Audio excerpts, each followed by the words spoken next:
Hello, everyone, and welcome to Northern Kentucky Sports Legends and the Northern Kentucky Sports Hall of Fame show. Today, we're going to find out how a guy from Brooklyn became a Northern Kentucky sports legend and a Hall of Famer. I'm Charlie Coleman. As always, the president of the Hall of Fame, Joe Brennan. And Joe will introduce our guest and hopefully answer that question. Joe? Yeah. Yes, Andy, we're glad to have you here today. And I'd like to start out by saying that you were inducted into our Hall of Fame March of 2014, and you've been elected to the board of directors of the Hall of Fame since 2020. And we know it's been a rough period of time with the virus and stuff, the meetings. We're hoping to get started again in May and June and everything. But we're glad to have you on board and love to have your experience. And we know you're from New York, a big city boy coming to a little hick town like Kentucky. Do you want to tell us a little bit about how you grew up? First of all, I think I'm in the wrong place. I must be in the wrong state because A, I'm not a legend, and B, I'm not a Hall of Famer. So I think I'm on the wrong show. Right. Maybe the one that starts in a half hour after this. And you said I can't believe that I'm in the Hall of Fame. Yeah. How did I get in? I can't walk, I can't chew gum at the same time. But I did cut orange as well at my high school because I was the manager of the high school team in basketball. So he asked me how I got here. It's kind of a strange story. I work for a company called Sports Service. They serve the drinks and hot dogs at the stadium. The Royals at one time. Yeah, they did. The old Royals, right. And they would send me from facility to facility. They owned a lot of racetracks across the country. So they had sent me to Buffalo Raceway in Buffalo. I only lasted 2 weeks there because I had a Polish night there. Yeah, I thought like ethnic nights would be a good thing to promote. They sent me to promote these places. So I had the horses go around the track the wrong way, right? And I had the police department give me a sign in the backstrip that said one way for Polish night. Little did I know Buffalo's 99% Polish. So they called me downtown to the office in Buffalo. They said, it's not going to fly here. You got to go. I thought I was fired, but I knew when I got hired by them, I never get fired because there's so many facilities. So they shipped me out to Lakes Region Greyhound Park in Belmont, New Hampshire. You can't find Belmont on the map. Matter of fact, you could sleep on US 6 in New Hampshire and never get hit by a car. But they sent me there because I figured, what kind of trouble can I get in? Well, the place closed down like in August of '81, I believe it was.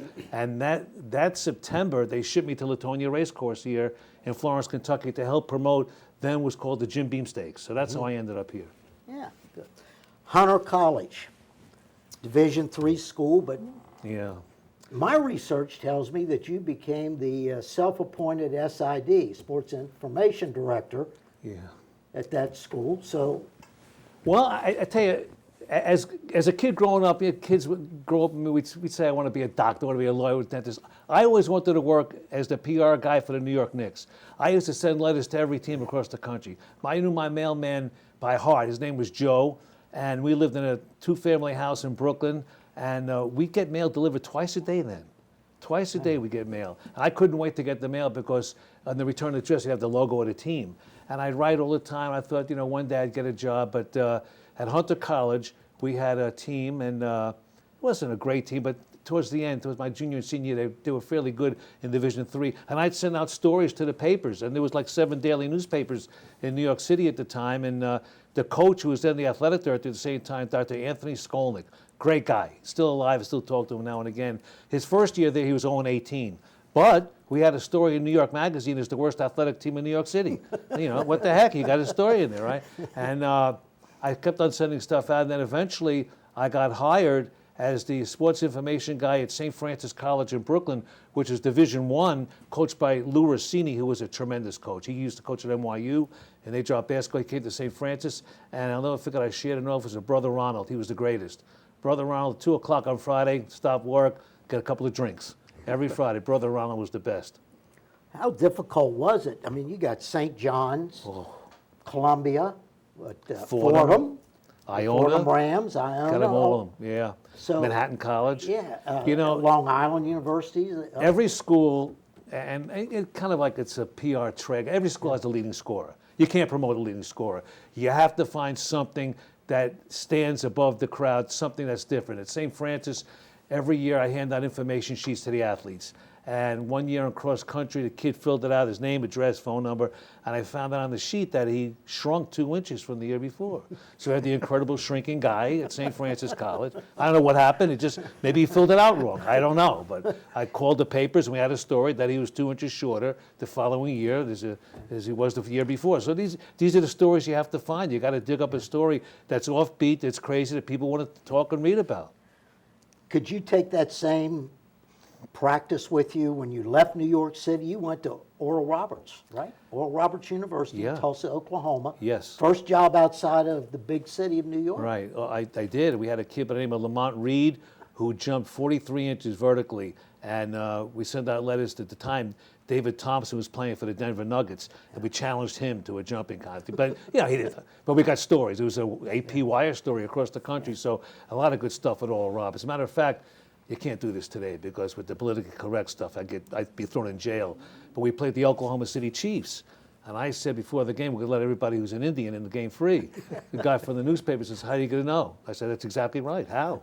They say how at the game. You say how and you let them in. You do that today, you go to jail. I mean, really, it was fun back then and everybody had a sense of humor. Now, everybody's like, when you're shaving, you cut yourself, they say, I got you. They're waiting for you to catch. They want to catch you. That's what they want to do. Play gotcha with. Right, exactly right. Yeah. Joe? Yeah, Andy, you also did some racetracks up in New York and then in Latonia. Right. And everything. What's your most memorable thing at Latonia Racetrack? Probably Chris Collinsworth racing a horse. That was great. I mean, Chris was unbelievable. He was a good-natured guy, Chris. I love Chris, and he raced Mr. Hurry, who was 0 for 99, and Mr. Hurry won. I mean, he beat Chris. But, I kind of screwed it up because I've done this like 3 times, and when Chris did it, I don't think he made the final photo finish picture. He was blown away. He was smoked. I did it at Monticello Raceway with Beasley Reese of the New York Football Giants, and he got killed too. But when Chad Johnson did it, he did it at River Downs, he won. But he wanted such a lead, it was ridiculous. But people love that. I mean, people love the shtick and the stunts. They really do. But at Monticello was pretty good. I had 2 elephants race at the racetrack. In New Jersey, they have the Meadowlands, and the Meadowlands has the Hambletonian, which is the big race, the harness racing. And I said, geez, we got to compete with them. The circus came to town at Monticello. I asked if I could borrow the elephants. I said, we're going to have the Elephantonian. And we had 2 elephants, and I learned my lesson because I had no idea that when the elephants do number 2 on the track, it destroys the surface. The track was closed for 3 days for repair. But it was great. A lot of press, a lot of people came to see it. It was good. Had a good time. Yeah. Yeah, I think you're getting ready to Time for a okay, break. Getting ready to I'll tell me get to leave. Yeah, I was too enthralled in this. But stay tuned, Northern Kentucky. We'll be right back with Andy Furman.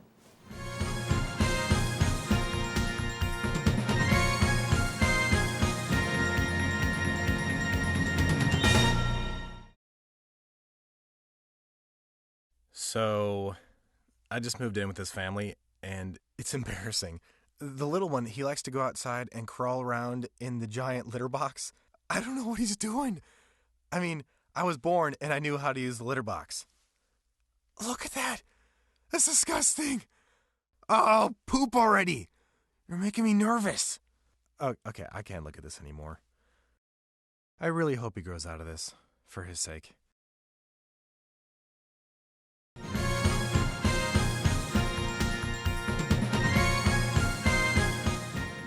And welcome back, Northern Kentucky, as we have a great show here with Andy Furman.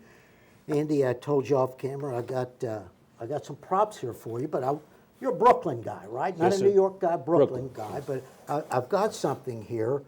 Do you recognize this, and would you want to comment on it? That's Ebbets Field. That is Ebbets Field. Although I was only there once as a child after the Dodgers had left, and they left in '57, and I think my cousin and my dad took me to a soccer game there because we used to drive by the neighborhood, and I used to ask my dad in Kenny the car. Bush or something? What was the name of the neighborhood that was in? Flatbush. Flatbush. Right. And I asked my dad, we'd drive there sometimes at night. It was cobblestone streets. I could picture it like it was yesterday. And I see these big lights. And kids today don't even know what these big standards are anymore. They don't have them anymore at the ballpark.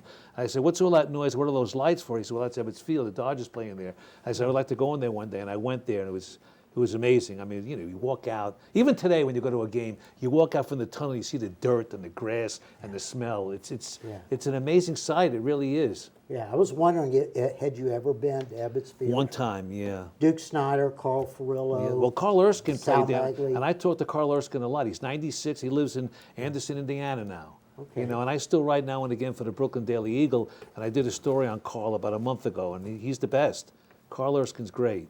How That's the about Polo this one? Grounds. That is the Polo Grounds right. in New York City. 155th Street and 8th Avenue. And I went there when the Mets played, because the Mets played there in '62 in their first year.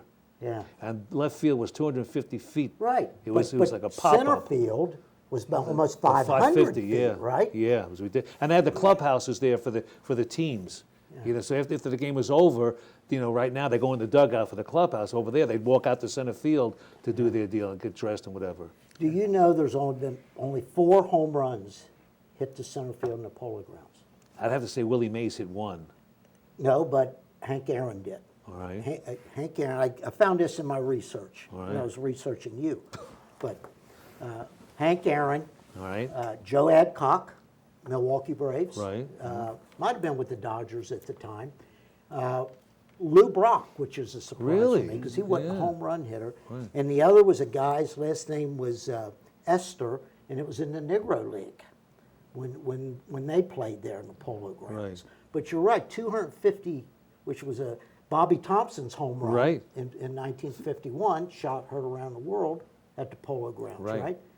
250 down the left field line. It's a pop-up. Yeah, pop up by today's standards, but I thought you'd enjoy those. I do, thanks. They have some comments on it. Very In nice. 1952, with the Mets, you said their first year. 62. 62, yeah. 62 Was that when Casey Stengel was the manager? Yes. Yeah, Yes. he had all the best quotes I ever liked from all time.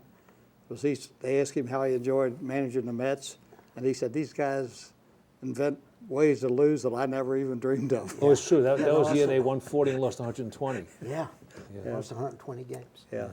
Another thing to get back real quick with your Latonia racetrack, you keep saying you don't get any respect or whatever. You're the only guy in Kentucky I know that had like 8,000 people at their wedding. Tell us how you right. pulled that one off. Well, we were looking for an opening night promotion back in '84. I was sitting around the office and, like a fool, I said, well, I'll get married. So I told my, then fiance, we're getting married on September 6th, opening night. What? So I gave her 4 weeks to put the whole thing together, but she did a great job, and we got married in the paddock area and made TV.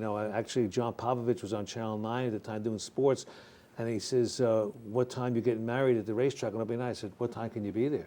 Really? So we got there. I'm from the Jewish faith, so I got married, so I wanted to get a rabbi to perform the ceremony. I went to like 4 or 5 rabbis in town. They wouldn't do it. I finally found one at the Valley Temple, and then there was Rabbi Saul Greenberg, and he says, is it going to be on TV? Right? So I said, you going to take care of my dues? Really? What? No, so I said, yeah. So he came, he did it, he was great. And the following week, it was written up in Sports Illustrated. And in the scorecard section, it was huge. It really was. And his son called me. He says, my dad is in Sports Illustrated. I said, well, yeah, it could have been someone else. I mean, a lot of the guys didn't feel it was worthy of coming to Kentucky to do it, I guess. It was fun. We had a good time. And the racetrack took care of me. We had a band. We had a dinner. They gave me a private room. It was a whole big deal. It was nice. What about gifts? Well, anybody Wedding who gifts. brought a gift got in free that night. Yeah, that's what I was thinking. Go ahead, Joe. And after you left the Latonia racetrack, then you went to work for WLW. I went to Channel 5 first. Did you? And they hired me. Tony Kiernan was the general manager. He calls me up one day out of the blue. He says, I want you to be the sports director. I said, let me tell you something. The only thing I know about TV is turning it on and off. I mean, really. But I stayed there, and he said, if you don't like it, let me know. So I stayed there for 6 months, and one day I went to his office. I can't stand this. I really. You work 8, 9 hours a day for 2.5 minutes. It's nuts. I mean, it's like a baby eating its young. He says, what do you want to do? I said, He says, well, we do carry the Reds games. That was when Channel 5 was doing over-the-air Reds games.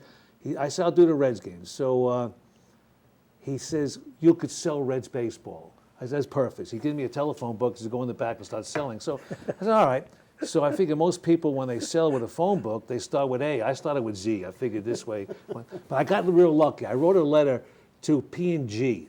It was a top job stove cleaner, top job. So we'll have the top job of the game award. And every week we had a sales meeting. What do you got going? What do you got? I said, well, top job. And the sales manager said, look, P&G, it's out of an agency in New York City. You'll never get it, right?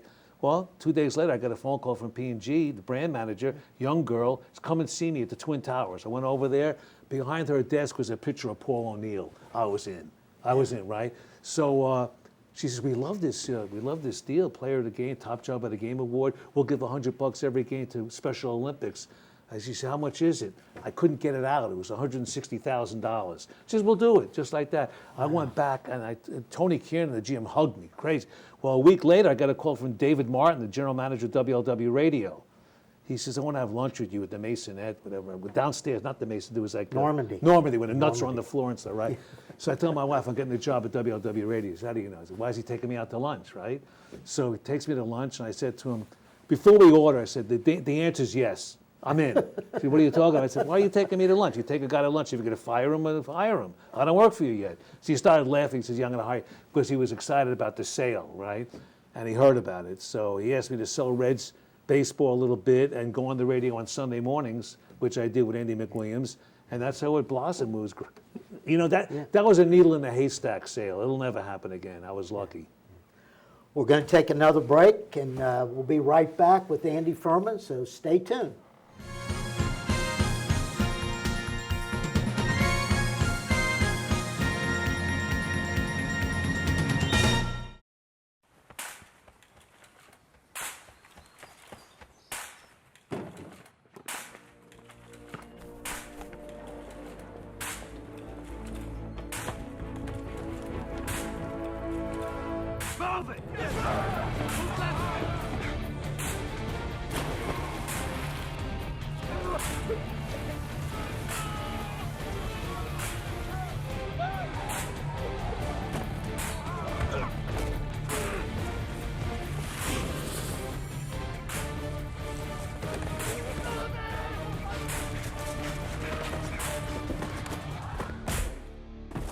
Many will hear the calling.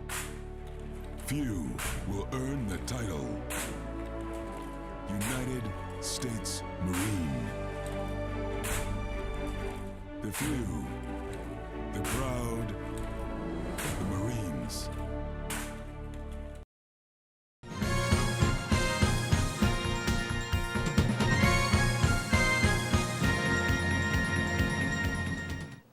And welcome back, Northern Kentucky, as we continue with Andy Furman and Joe Brennan, our president of the Hall of Fame.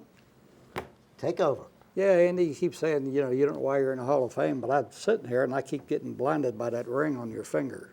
That has Show nothing to to the do with my camera. athletic prowess. I was good on a typewriter, Yeah. really. Well, tell us I this. wrote about the Knicks back in '73. I still write from time to time for the Brooklyn Daily Eagle, but back then when I was in college, I wrote for the Brooklyn Eagle, and I'd cover the Knicks at home, and when they won the championship, I got a ring. So, and I think they got a ring because the guys liked me, and the PR guy really liked me. Frankie Blauschild, may he rest in peace. He was a good guy, Frank, and he took care of me. I think he pitied me in a way, but he took care. But a lot of those guys are big-time writers.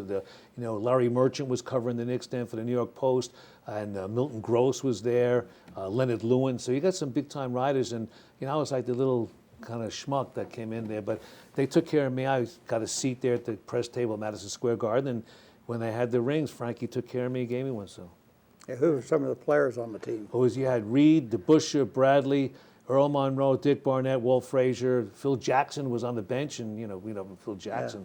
So it was a great team. It really was. And Red Holzman, he was the best. Yeah. Red was the best. The Richmond Roosters, baseball. We'll switch to baseball now. Yeah.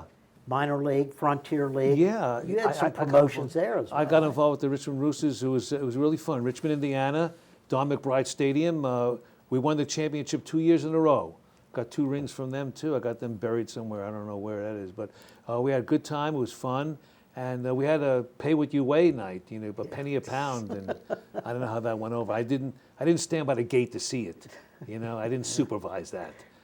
But we had some good stuff at Richmond. It was really good. Had a good time there. Yeah. We sold the team. They're in Traverse City, Michigan now. So I guess they're doing well up there.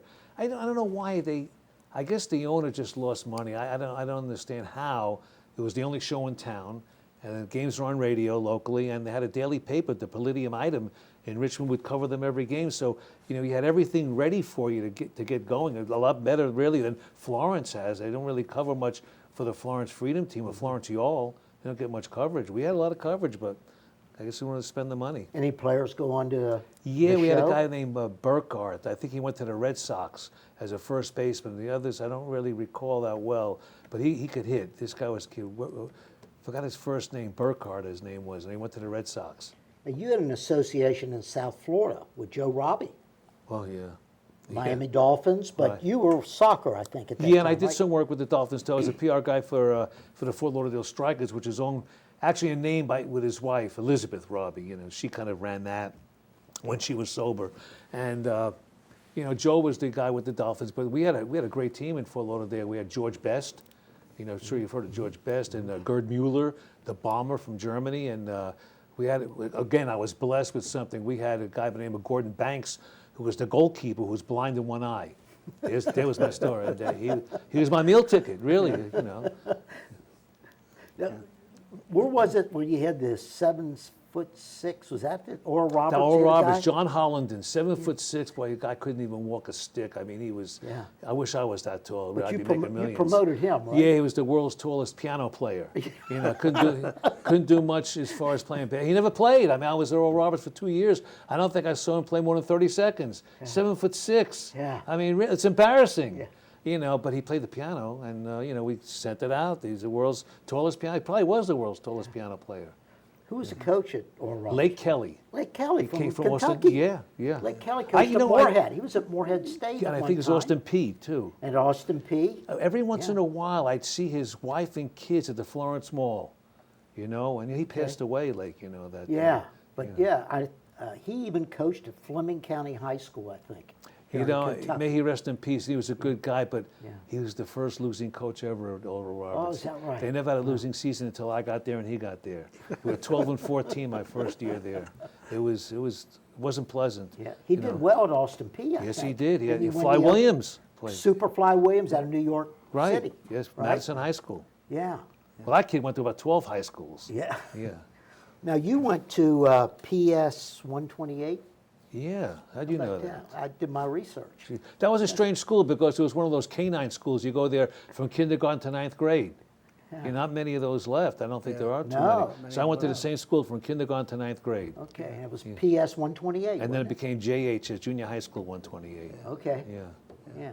Now you lived in Brooklyn. Yes. So differentiate Brooklyn from New York City. Well, 'cause Brooklyn to- is part to of me New York it's the City. same- It's New a York, borough, right? New York City is 5 boroughs. Yeah. Brooklyn, I hope I remember this, Brooklyn, the Bronx, Manhattan, Staten Island, and Queens. 5 of them. Together, they're New York City. They make up New York City. But Brooklyn by itself would be the 3rd largest city in America if Brooklyn was alone, yeah. Wow. So, and Brooklyn is attached to Queens, basically one piece of land, but to get to Manhattan, Manhattan's an island. Staten Island obviously is an island, so you go by the tunnel or the bridge, whatever it may be. And you take the subway. That's what people usually take, the subway. I got to ask you before I turn it back over to Joe. Mets or Yankees? Yankees. You're a Yankee Oh, guy. yeah, Yankees, still. I like the Reds, obviously, but I'm a Yankee guy, You're yeah. a Yankee guy. Yeah, your most famous, especially since the Northern Kentucky and Cincinnati shows when you were on with Chris Collingsworth. That was about, what, 15 years or Oh, something? yeah. It was working with Chris was great, I look back now, it's just like, he'd look at me, I'd look at him, it was like 5 minutes to 6, we'd on from 6 to 9 every night. What are we doing tonight? What are we talking about tonight? But you just flow, go with the flow, and it was great, took calls. Kind of like this show, huh? Yeah, but I think people like Chris. He just has a great personality, a loving kind of guy, like the guy next door. People love him. And now the last 7, 8 years you're with Fox Sports. Fox Sports Radio, until about a year ago, I was on every morning nationally from like 6 to 9, like on 500 stations. And I cut back a little bit because, my wife wants me to spend some time with her. You get up at 4 in the morning to do a 6 o'clock show, it wears on you. So now I'm on the weekends. And they've been really good to me because I work from home. So I just go down the basement and do it, which is wonderful. Yeah. I try to ask this of every guest. A most memorable game or something the most memorable in your career? I think I'm still waiting for that. A, I never really had a career. B, I never played in a game. But I do remember that, in high school, it's just, I look back now and I can't believe, what I've done. And I can honestly say I don't think I ever worked a day in my life, really, because I probably would do it for free. And I really would, but I wouldn't tell anybody that. But I've had a lot of fun. But I look back, and why I got into this is because of my high school basketball coach. I call him my coach because I was the manager of the team. I had that happen. I hated gym. Why did I hate gym in school?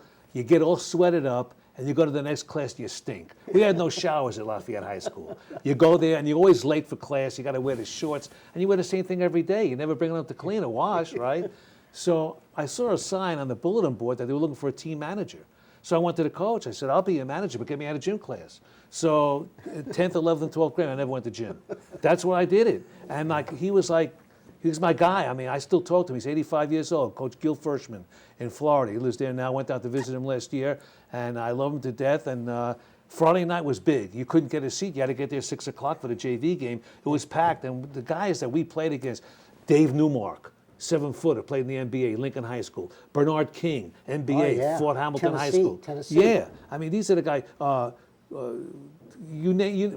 was the World Be Free, Canarsie High School. I mean, we played against all these guys when I was in high school. It was great. Bernard King had to be one of the best. He was the best. Yeah. Unbelievable. Albert King, his brother, we saw him too, and it was just you name the player, they're from Brooklyn. They play. Before me, it was Billy Cunningham, Nate Archibald. They all played in Brooklyn. I saw Lou Alcindor play in high school at Powell Memorial. I'll mention one thing before we got to wrap it up, but you mentioned about you would do it for nothing. Well, don't go too far with that, really. I had a guy tell me one time, to a man who loves his job, life is a long vacation. Yeah. And hearing you talk, I think that fits your career. Well, I mean, I'm still working. I mean, my wife thinks I'm out of my mind. I do some work now at the Point Arc in Covington. I do some PR work for them, which I enjoy. I feel like I'm giving back a little bit, try to get them some notoriety, some exposure. So I do that. So I keep busy. I'm on the radio still. So I'm still running around, still writing for the Brooklyn Eagle. You could get their website, Brooklyn Daily Eagle, and you can see my stories on there. Good. Well, it's been a pleasure for Joe and I in the you. Hall of Fame to have you on as a guest. And Thank you. You are a legend. I don't know about that. I'm happy to meet people like you guys. Really, it's been a pleasure. It really has. That's part of the fun of doing what I do, meeting guys like you. And thank you. Yeah, thank you. And there you have another sports legend, Northern Kentucky. And thank you for watching. We'll see you next time.